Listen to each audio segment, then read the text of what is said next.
Let's bring in Dr. Isaac Bogoch. He's a member of Ontario's COVID-19 vaccine. In December 2019, there was a cluster of pneumonia cases in the city of Wuhan in China. Some of the early cases had reported visiting or working in a seafood and live animal market in Wuhan. Investigations found that the disease was caused by a newly discovered coronavirus. The disease was subsequently named COVID-19.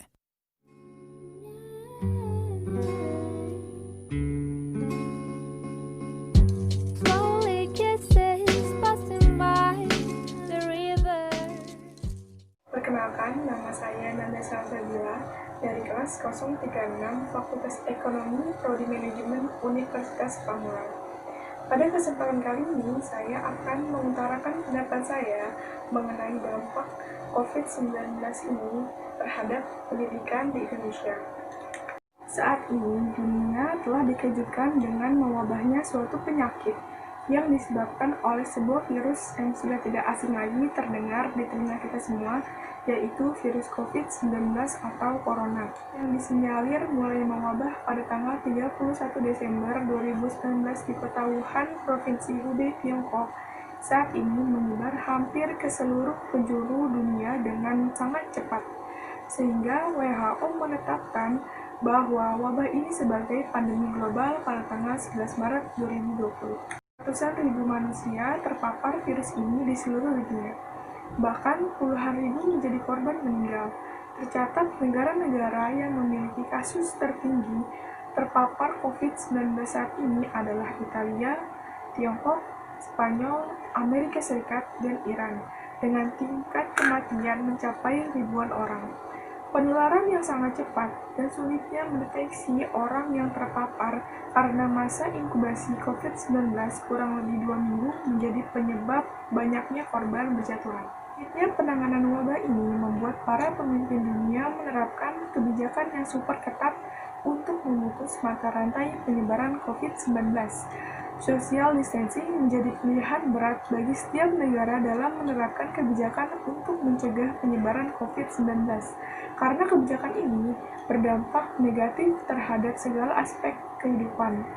Pembatasan interaksi sosial masyarakat dapat menghambat laju pertumbuhan dan kemajuan dalam berbagai bidang kehidupan, namun tidak ada pilihan lain, karena cara ini adalah cara yang paling efektif. Kebijakan social distancing berakibat fatal terhadap roda kehidupan manusia. Masalah yang paling terkena dampaknya yaitu ekonomi, karena hal ini menyentuh berbagai lapisan masyarakat.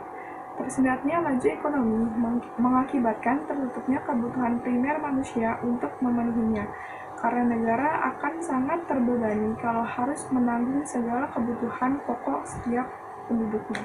Tak terkecuali bidang pendidikan yang ikut terkena dampak pandemi COVID-19 ini. Keputusan pemerintah yang mendadak dengan meliburkan atau menyediakan proses pembelajaran dari sekolah atau kampus menjadi di rumah membuat kebingungan banyak pihak.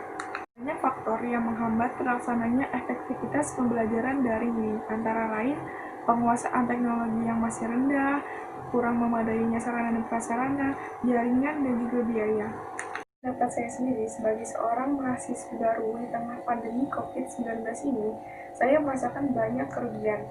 Yang pertama, saya tidak dapat merasakan masa-masa pengenalan kampus secara langsung. Saya hanya merasakan pengenalan kampus secara online yang tentunya itu berdampak pada kehidupan sosial saya dan teman-teman saya, karena kami tidak dapat bersosialisasi dan mengenal satu sama lain secara langsung.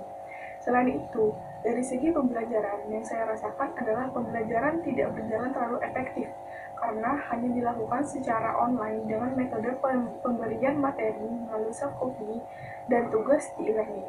Karena bagi saya sendiri sulit untuk memahami beberapa materi saat melaksanakan pembelajaran online ini, dan juga saya tidak dapat berkenalan secara langsung dengan dosen yang mengajar setiap mata kuliah yang saya terima atau saya pelajari. Di samping semua dampak negatif yang ada, pasti terdapat dampak positif dalam pembelajaran online ini. Yang pertama, pastinya dengan pembelajaran online ini, kita sama saja ikut serta dalam pencegahan serta memutus tali rantai penyebaran virus COVID-19 ini. Yang kedua, kita pastinya memiliki lebih banyak waktu untuk berkumpul bersama keluarga di rumah. Dan juga pembelajaran dapat dilakukan dengan lebih nyaman dan santai karena dilakukan di rumah masing-masing.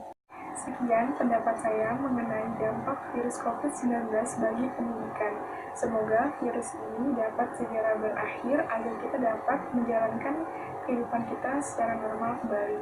Dan jangan lupa untuk tetap menaati protokol kesehatan, yaitu memakai masker, menjaga jarak, dan mencuci tangan. Semoga video yang saya buat ini dapat bermanfaat. Sekian, terima kasih. Assalamualaikum warahmatullahi wabarakatuh.